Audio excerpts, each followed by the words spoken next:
Well, yesterday Mrs. Twit was having a bit of a trick played on her by Mr. Twit, and he was taking a long time about it. The next section is called Mrs. Twit Has the Shrinks. As soon as Mrs. Twit sat down, Mr. Twit pointed at her and shouted, "There you are! You're sitting in your old chair and you've shrunk so much your feet aren't even touching the ground." Mrs. Twit looked down at her feet, and by golly, the man was right. Her feet were not touching the ground. Mr. Twit, you see, had been just as clever with the chair as he had been with the walking stick. Every night when he'd gone downstairs and stuck a little bit extra onto the stick, he'd done the same to the four legs of Mrs. Twit's chair. "Just look at you sitting there in your same old chair," he cried, "and you shrunk so much your feet are dangling in the air."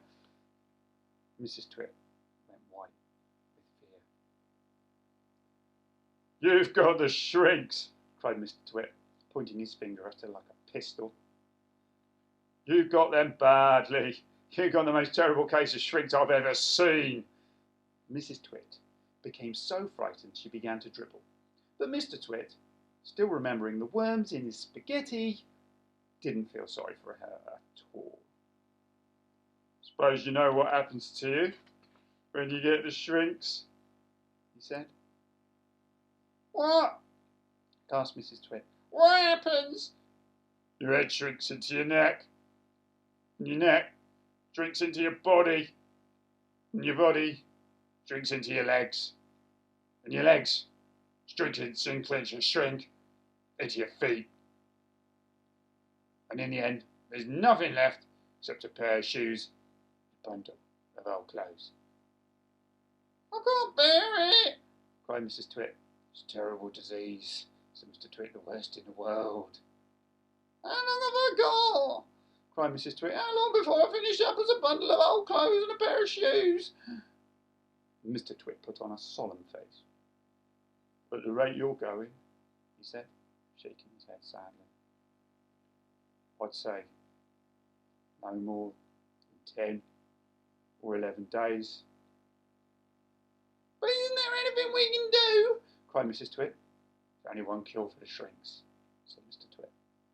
"Tell me," she cried. "Oh, tell me quickly." "We'll have to hurry," said Mr. Twit. "Ready, I'll hurry. I'll do anything you say," cried Mrs. Twit. "You won't last long if you don't," said Mr. Twit, giving her another grisly grin. "What must I do?" cried Mrs. Twit, clutching her cheeks. "You've got to be stretched," said Mr. Twit. Mrs. Twit gets a stretching. Mr. Twit led Mrs. Twit outdoors, where he had everything ready for the great stretching. He had 100 balloons and a lot of string. He had a gas cylinder for filling the balloons. He had fixed an ironing ring into the ground. Not an iron ring, an iron ring into the ground. He then tied Mrs. Twit's ankles to the iron ring. When that was done, he began filling the balloons with gas.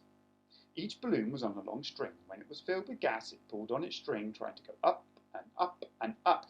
Mr. Twit tied the ends of the strings to the top half of Mrs. Twit's body. Some he tied around her neck, some under her arms, some to her wrists, and some even to her hair. Soon there were 50 coloured balloons floating in the air above Mrs. Twit's head. "Can you feel them stretching you?" asked Mr. Twit. I can, cried Mrs. Twit. "They're stretching me like mad." He put on another 10 balloons. The upward pull became very strong. Mrs. Twit was quite helpless now. With her feet tied to the ground and her arms pulled upwards by the balloons, she was unable to move. She was a prisoner, and Mr. Twit had intended to go away and leave her like that for a couple of days and nights to teach her a lesson. In fact, he was just about to leave when Mrs. Twit opened her big mouth and said something silly. "Are you sure my feet are tied properly to the ground?" she gasped. "Those strings round my ankles break. It'll be goodbye for me." And that's what gave Mr. Twit his second nasty idea. So tomorrow we'll find out exactly what that is. As I said yesterday, not very pleasant people, are they? But there's a lot more to go in the story.